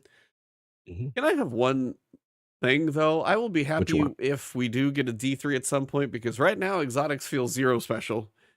Most exotics we know exactly what they are before they come out. You're swimming exotic engrams by doing 3 Vanguard. I mean, I know we're a far cry from D1, but running 3 strikes and getting a Vanguard, 3 Vanguard strikes and getting an exotic engram, I'm going, they do feel less special now. I have thoughts. Play the game, guys. Rookies, come on. Yeah, raid rotator. But I mean, that's also one of those things you got to do when you're 10 years into a franchise. Yeah. Raid rotator challenges grant spoils of conquest. Trials wins grant trials reputation. Earn bonus crafted weapon XP from completing ritual playlist activities. And then completing all clan challenges in a week grants an ascendant alloy. Okay. So if your clan does its stuff, you'll be getting little in-game benefit. So probably a reason to jump back into clan. Hopefully you got some people who play. Fireteam Finder moving out of beta. I'm actually surprised this is an official thing. I feel like it works anyway, so you may as well just make it official, so they are. Into the Light. Okay. I have thoughts about this, so does somebody else want to read it? All right, Into Light year 10, Destiny 2 Into the Light. We've introduced a variety of activities and rewards to celebrate the lead up to the final shape. This includes a blend of limited time content with activities and rewards that will continue to be available to players after the event ends. We'd like to give you a full breakdown of the content leading to the final shape. So, limited time activities and rewards, and again, these are content that will only be available during Destiny 2 Into the Light. And then they talk about Pantheon activity and emblems. So Pantheon is our raid boss gauntlet. They'll be available from April 30th to June 3rd. Talk about what they wanted to create as far as the challenge, blah, blah, blah. Pantheon will offer a chance to earn a variety of emblems, similar to the limited time emblems we have made available in past content raids. We talked about Sparrow last week. We expect the exclusivity of these emblems to make them highly sought after. We've been thrilled to see the response to the reveal of our Pantheon, and no players are eager to jump in and play. And then, okay, so they talk about that. They talk about Into the Light and Pantheon Seal and title, the Godslayer title, which we did talk about, and Triumphs. Then they talk about, okay, Brave Arsenal limited edition variants, as we previously mentioned. Yep, the shinies, they'll also be available. Hall of Champions and associated quests. The Hall of Champions associated content, such as it's the Shax's robot, right? The 9940 guy. Our site. Yeah, our site, sorry. Armor Quest Entombment will no longer be available after June 3rd. Ding, ding, ding. There's the one. Got So it. everything Okay, above that, yeah. I was like, okay, fine. So you have a limited time seals, emblems, as they said, just like contest mode. They've done it before. I already said about the shinies, they're a limited thing. You can take or leave that, but they've just decided to do it. I honestly wanted to just basically say, it feels like they're making more work than they need to. It feels like the Hall of Champions is something they just created. Right. And they've got the focusing in there for the onslaught activity and the Brave Arsenal. The focusing is going away. They'll probably bring that back at some point. The Super Black Shader is going away. They'll probably bring that back at some point, but this could be months or years the way they do things. And it's all just sitting there and it works right now. And for whatever reason, on June 3rd, they feel like, nope, it's gone. Outside of engagement numbers to please play right now, which is the only reason you would do this, it feels like they're taking away an entire area that works. It's kind of cool. It's got some memes in it and all that stuff to go. And then they're going to put it back in the game later in a different way that they don't need to do. It just seems like more work than they need to do. That's all I'm saying. So Travis is shaking his head. He has a thought on it. What's up? They're just going to bring it back, man. It's not a loss. It's not like they're building all this and never going to use it again. They'll use it. But why even take it out of the game? Why go through the effort of like removing it and then bringing it back later? It's not like they're doing a lighting engine update or something. They can bring it back better. Maybe that doesn't fit in the game. Maybe they want to make their game leaner. Maybe their files are too big and they're trying to make the game run faster because they're adding stuff. There could be a million reasons, but I mean, if they put a postmaster and a vault in wherever they put it later on, vault, which is interesting. I hate that it doesn't have a vault. Yeah, postmaster and a vault, wherever it goes later, fine. There's already enough stuff in the game that they don't use that I wonder why it's in the game, like the farm, you know? And it's just like the farm is still there. Yeah, it's like there's just enough stuff in the game already. I'm not take it out, put it back when you bring this event back inevitably for some other reason.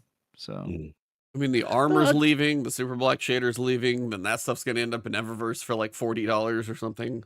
No, I get you E on the attunement. I'm with you there. Yeah, the attunement I think is the one that's annoying because like if you want to focus something right now, if you don't get it, you're just going to go back to RNG. Yeah, and if you continue to be unlucky all the way to June 3rd, then you're just oh well, right? They just oh well in you on that one. So I get that part, but to Travis' point, I do understand. What you asked for.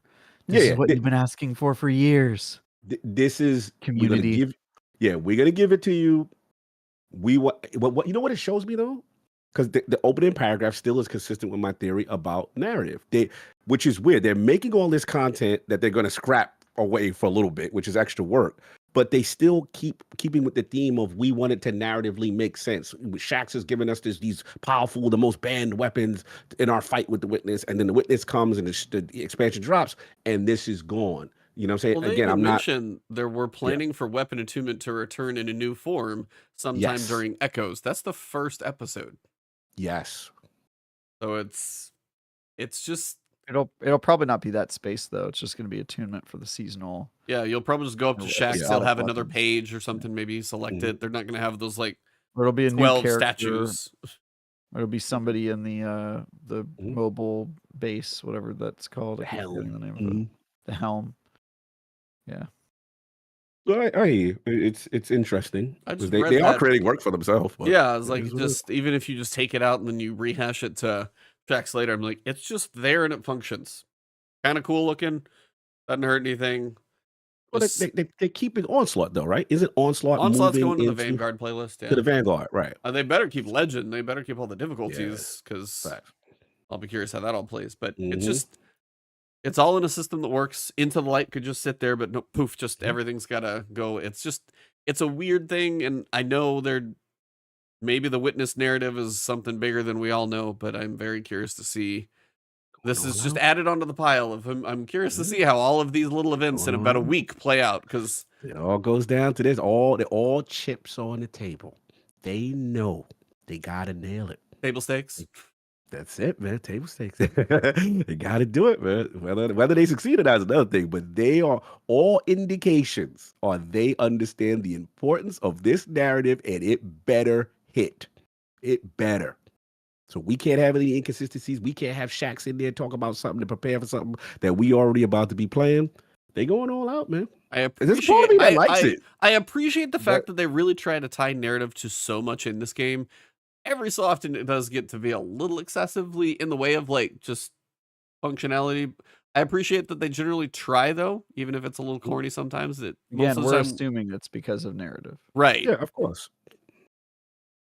We will see. Could be again if they're trying to lower the chance that they didn't want the game to take 5 minutes to load into an activity. That could be very well a technical answer. That could very well be. Even if they imply that it's a story-based reason, that could just be them giving a story-based reason for a technical issue, regardless. Yeah, exactly. That could very well. So I would. They could just remove the tower, and then you just have little clickable dot matrix menus. You can go to Shaqs. I would love that. And click to your. You can pick up your bounties. You can have your attunements, and it's all just this one little menu. I'm so sick of running through hallways. No, I hate going to the tower. Like I would be okay with that. Tower sucks. Or like a little drop zone right next to Saint 14, please.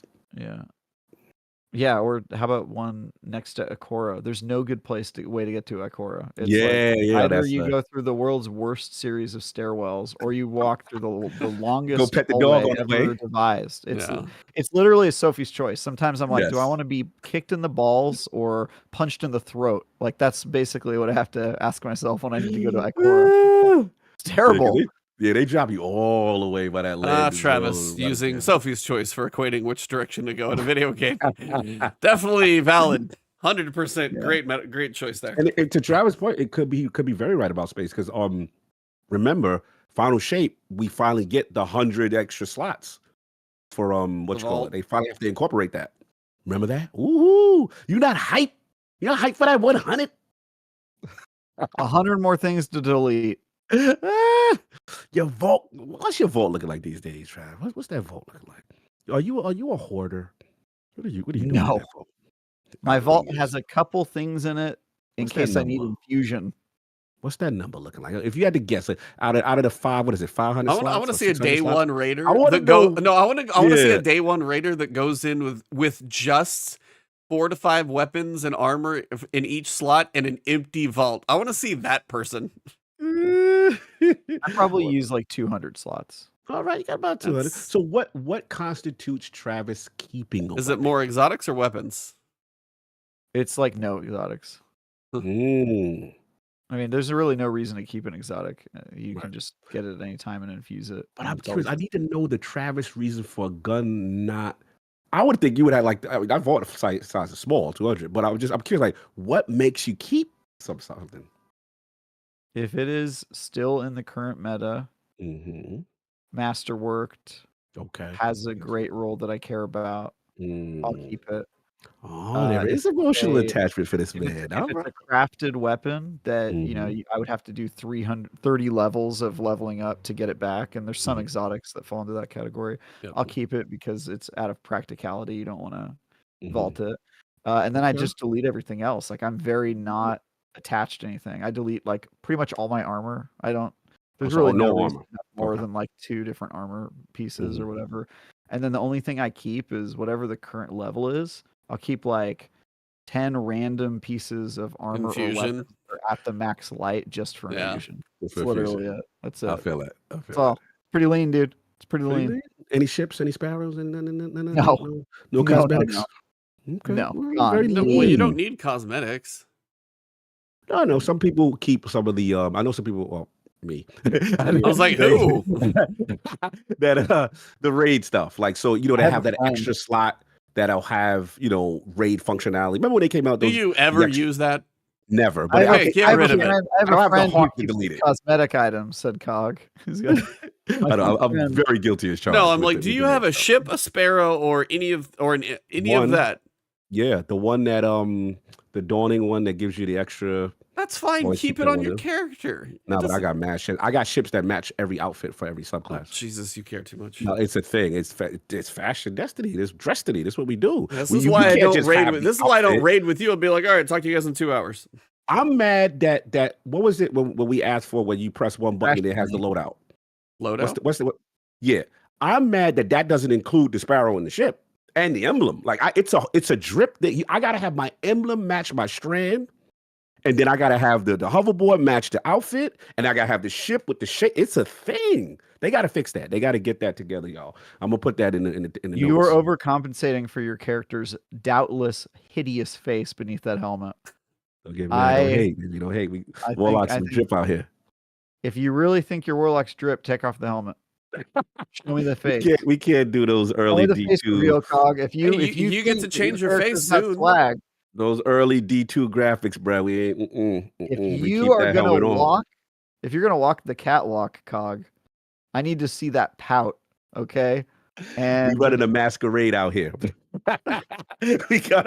No one's gonna know our activities. That's a great answer. I'm running a masquerade. Yeah. I love it. The models on this catwalk are anonymous. Yeah, it's insane. It's insane. Oh yeah. I thought everybody did that. No, I could care less if I look like crayons throw up on me, man. So you don't change your emblems ever? Y'all rock the same. No, I change emblems ever. I change. No. I literally just mostly like if I solo flawless a dungeon, that usually hangs on my character. If I did the contest raid, then that's probably what hangs around. It's usually one. It's an accomplishment that bumps out another one, and that is it. All right. So what about the ship? Like when you did Whisper, right? I'm assuming you kept the Whisper ship, that one, right? I mean, I have it, but I've rotated through some cool ships. Like, oh, you change ships? Okay. I don't do it when I don't switch. Like, nothing like your level. I have on me. I just literally, I was like, whatever ship, I'm like, oh, that one's kind of cool. I'll switch to that one for a while, and then I'll forget about my ship. I was like, I have one hoverboard now. That's it. I couldn't even tell you what ship I have on me.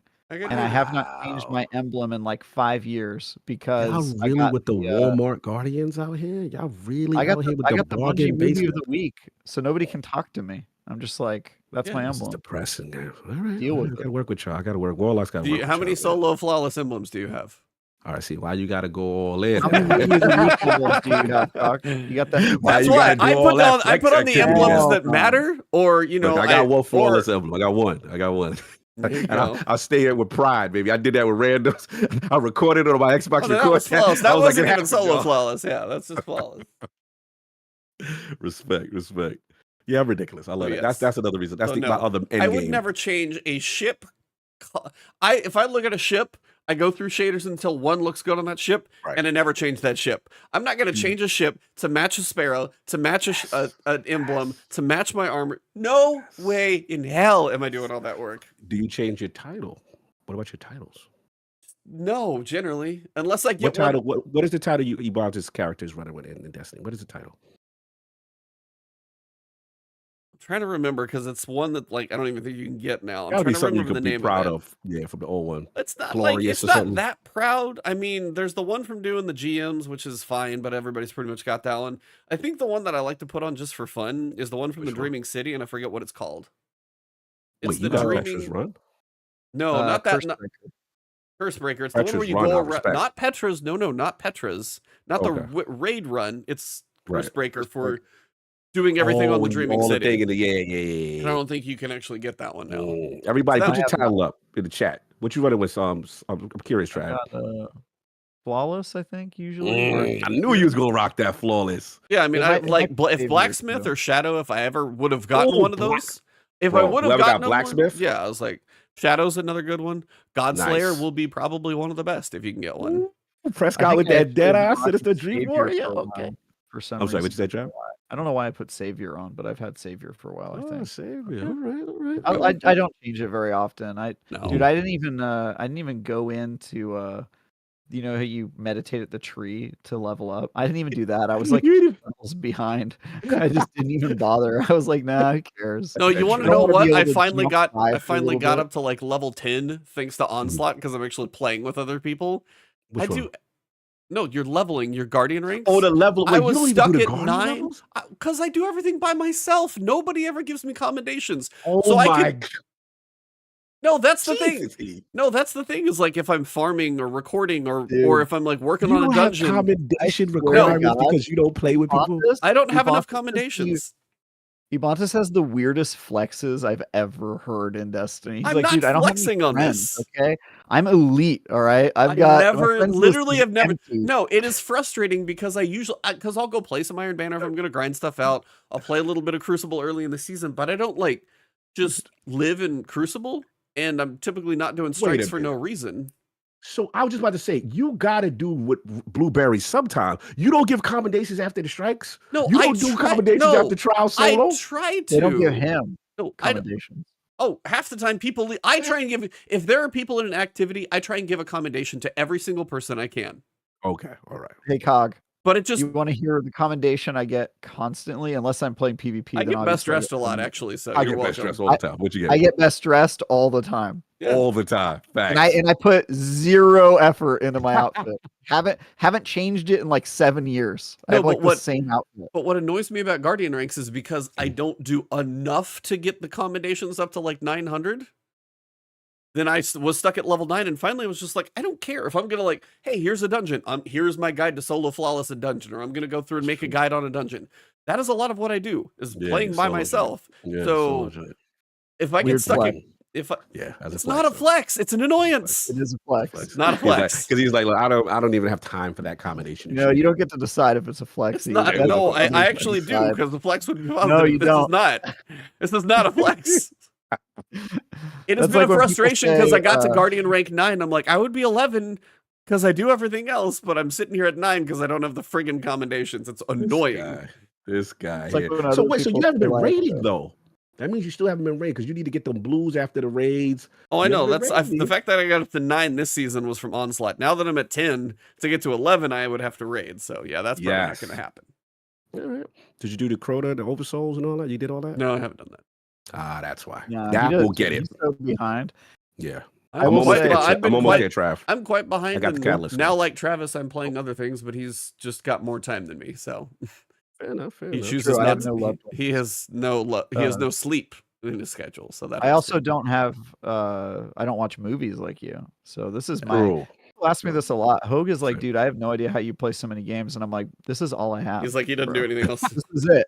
This is it. It's like, Travis, did you watch Shogun? Did you watch all the episodes of Shogun? He's like, no, I was playing this. Did you watch? No, I was playing this. It's like, I'm kind of like Travis like that. I go front.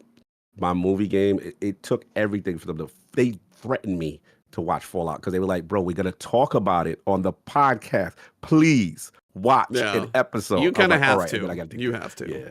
And then I knew with Maddie coming up how big a Fallout. I was like, all right. You have and to. I ended up loving it. I'm like, oh, this is great. Yeah, at least they made you watch a good one. Not that I don't like TV or movies, or I mean, I kind of. But bro, you review. You got so much. But yeah, I review. I will review. You got so much going on. So, but yeah, no, I've got all the exotics still. I'm still up on that in the catalyst. I think. Jealous. Yeah, I don't got the Warlock. Are you working on your whisper stuff each week? Yeah, no, I'm doing that. Well, there's no need for you. I mean, it's just, what was it? It's field prep though. I like field prep on it. Field prep is a lot of reserves. It's actually pretty good. Didn't you say I should wait until the end? I did whisper. I did. Yeah. I got it. Yeah, I think if you do the legend yet, I think if you do the quests, you'll be able to get most of it in one run. Especially if you run with people, you'll be able to probably do it all in one run. Because the blights that you shoot during legend probably could do them all as you go through, and then if you finish the run in the end, it'll probably proc all of them. So yeah, you'll be able to do them later. Yeah. Sounds good. 0 hours on what? What'd they say? The 14th or something, I think. So that's like truly the last 3 weeks of the season. Will be 0 hour, which should be fun because at that point I think we'll all be pretty tired of Onslaught. Yes. At that point. And then that will be the first week 1, dude. Week 1. I know you checked out a while ago, but I was just saying for the average, trying to grind for those shinies. Why are people still playing it? I don't get it. Shinies. Bro, engagement is crazy right now. Okay, so they're doing it for the rewards, not for the fact. Like everybody agrees it's boring, right? Everybody agrees it's redundant after a while, of course. Well, here's the question though. I think the defensive stuff is not well designed. Like I agree, it needs to be better. Too much waste. That was what I said the first podcast we had. Yeah, agreed. No, I agree. I have to give you that. It doesn't feel worthwhile, so it's not enough to really augment the experience. Do not do trip mines. Skip trip mines. Yeah, don't ever do trip mines. Don't ever do trip mines. Decoys and turrets. That's it. Yes, absolutely. Do not touch turrets. Are minimally useful. You got to get them up to max for a big run. If you get a turret up to max, it'll put in some work, but it's got to get there. Yeah, and then Shaq's decoy is lit. I go for it. Yeah, the decoys. decent. Yeah, because all the big boys go to them. The Tormentors go to them. Yep. They all, you could get all, it just take care of them that way. Shout out to Sinister. Yep. Yeah, and don't spend anything at the beginning either. And that's kind of the thing. Sinister, I need to go to the deep checkpoint, sir. I got to get that navigator. I don't got that one. I don't have it either. So yeah. The amount of time I put in that dungeon and still never got a solo flawless annoys me. For the times, because it was a 2-hour run. And I would get to the witch, the witch, over his body, the wizard, floating over his body. And I know the mechanics. I would go through like 4 or 5 damage phases, and some stupid thing would happen. And I finally got to the point where I was like, I don't want to do this anymore. Yeah, I feel you. And other things came up, and I was just like, need to do Warlord because I need that sidearm. That I don't have that sidearm. Oh, the bow? Yeah, no, I don't have it either. No, the sidearm, the one everyone's going crazy about. It's a crossbow, but it's a sidearm. Yes. I mean, sorry, wrong. Not the exotic, legendary. Oh, the sidearm, rocket sidearm. Yeah, I don't have that at all. Never dropped. You got it before us? Yes, whatever it is, you got it before us. Yeah, absolutely did. Well, who's gonna go have some food and play some No Rest for the Wicked? No Rest for the Wicked, right here. Go download Let's do it. Put the codes I wish in. I had multiplayer. It doesn't come out with multiplayer until the first update. Yeah, that's one of the things they're working on. It's multiplayer. Yeah, it's an ARPG. It's supposed to be multiplayer, but right now, how many? 2 to 2? I don't know. 4. We going Diablo style. I mean, yeah, it's an ARPG. I don't think they've announced the full details yet, but that would be my guess. It is part of the update. They have the roadmap of like the next 4 updates before presumably it starts to get ready to leave early access. Yeah. But also, one other thing I saw people were getting into. It's pretty. It feels pretty fleshed out. Like, but I'm not in it yet. But I signed up to try and get on the Hades 2 technical test. Yeah, me too. Oh man, I want to play that too. Yeah, Hades 1 is one of the best games I've ever played. Yeah, so if it can get, I know, like the music, it's super giant, good. But like the music in Hades was another level, pretty much. But no, just the loop of how it goes, and just so much was polished about that game. But if you look up, they did a stream about Hades 2, and the technical test will slowly roll out. It looks like, because she's a different character, she's definitely good. It's going to be a little different, it looks like. I didn't want to watch it all. I kind of want to play it myself, but man, I want that. Like Hades 2, they're probably going to be like, oh, you're in the technical test as I go on vacation. Damn it. We'll see. But all right. Yeah. Well, thank you everybody for hanging out today. We should have a guest next week. Returning guest, so you'll know him when he's here. Should be interesting. And you guys got anything else you want to say? Any highlights coming up? I have one thing to say before we go. Let's go. Yes, sir. I'm going to be doing an episode of Fireteam Chat tomorrow with Destin Legary and Paul Tassi. Hey, let's go. I love it. So look for that episode to go live sometime tomorrow, and Guardians out. Nice. The boys are back. I get to see Tassi and Trav go at it. That'll be fun. Oh my god! What take does he have now that you're annoyed with? Yeah, what take does he have now that you're annoyed with?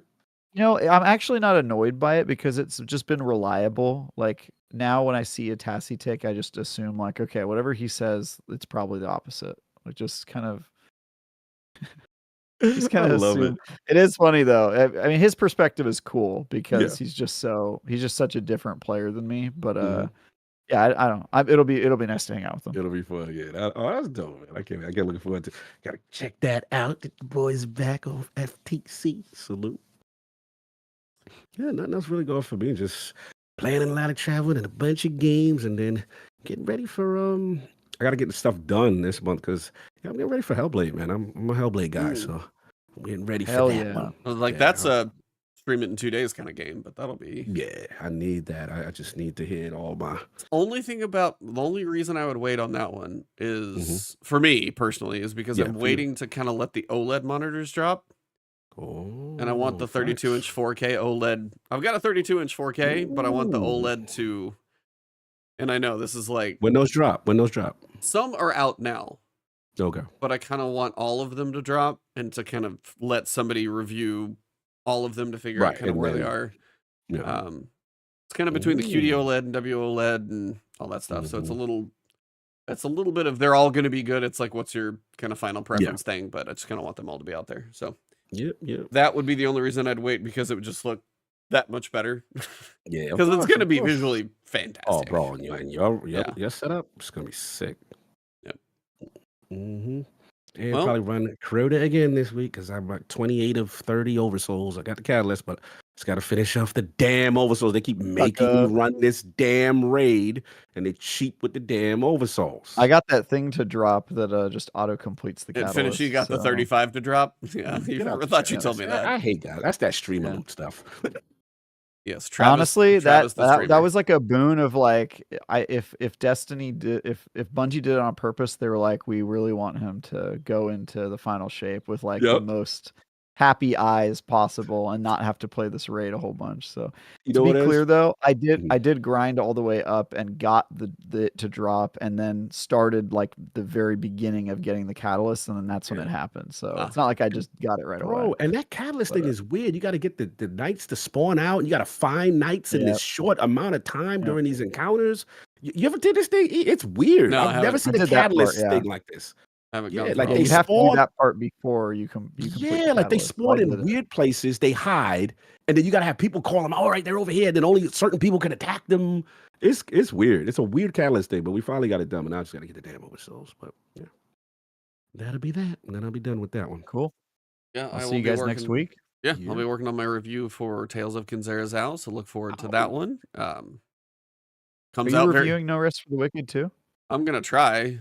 So Oh, I I'm- guess it's already out, so you're not that incentivized, huh? yeah, it's like you- I'm probably actually what I will do, depending on if I can get enough time. I might do a tips video if people want to do that one to kind of jump in for how combat and kind of a starter guide for that one, and then Zao, and then I might do once I get more time before I leave. I might try and get a review done, but trying to figure out what I'll schedule while I'm gone too for content. So it's kind of weird, but we'll see. Sounds good. Sounds good. All right, well, gentlemen, chat, everybody, been fun. It's been a little goofy before, and also thanks for putting up with the movie talk, but we enjoy all forms of media here. And count down the days here, episode 293. Yeah. I don't know where 300 is going to fall. We are trying. We'll see. We're barely going to be able to take time away to do a podcast on that Thursday now that the raid's going to be the next day. It's going to be a 30-minute podcast. Bro. How's the campaign? Thumbs up, thumbs down. Are you guys, Yeah. how's your loot going? Thumbs up, thumbs down. Are you guys ready for the raid? Thumbs down. Okay, get back to know. it. See ya. That's going to be the podcast on the Thursday the 6th. I'm That's down. easy. It's gonna be tough because he's got to be reviewing. Yeah, I know. I'm gonna be in LA. That's gonna be a tough one. We might have to I skip that one. If you're going to Yeah, be in we LA, it may. might be get I'm gonna be in skipped.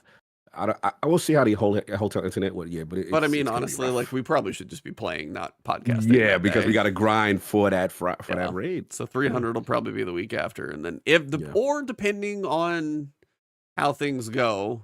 Yeah. Because I'll see if you guys run a podcast when I'm gone for that week. But if we don't do Mhm. that one and we don't do that one, 300 would be with that perspective guest I'm With that working on. perspective, come back. Oh, okay. That We might got the work. Options. We'll see. That might work. We'll see. Do we have a pool for podcast length for this show? You guys could probably guess at the start of it because this is a shorter one still. Yes. All right. On that episode, or on that note, I should say, this is the end of the episode. Thank you guys for being here. Thank you, chat. Thank you, 3 Geeks, for the super chat. And I believe there was one more earlier. If I missed it, I'm sorry. But thank you guys for the support and the love. And we will see you guys very, very soon. Probably next week, because after that, I'll be out of town. Oh, I haven't heard that in a minute. That's been a minute. So for this episode, it has been the last Last word. Word.